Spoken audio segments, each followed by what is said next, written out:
حمدا كثيرا كما أمر ونشهد أن لا إله إلا الله وحده لا شريك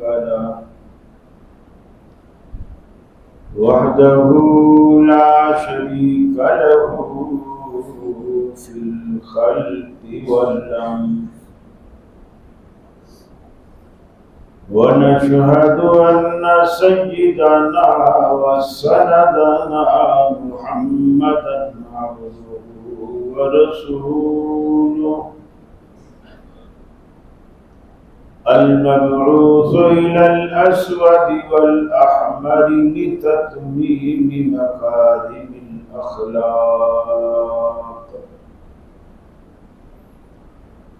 لا يخلق نبي ولا رسول بعده ولا أمة بعد أمتي ولا أمة بعد أمته ولا شريعة بعد شريعتي ولا كتاب بعد كتابي وصلى الله تعالى عليه وعلى آله وصحابه الذين هم خلاصة العرب الذين هم مفاتيح الرحمة ومصابيح الهدى. أعوذ بالله السميع العليم من الشيطان الرجيم. بسم الله الرحمن الرحيم.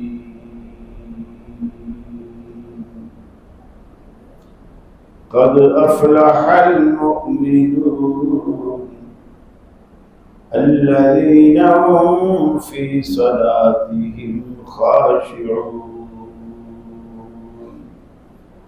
والذين هم عن اللغو معرضون. وقال الله تبارك وتعالى والذين يبيتون لربهم سجدا وقياما والذين يقولون ربنا اصرف عنا عذاب جهنم إن عذابها كان غراما إنها ساءت مستقرا ومقاما.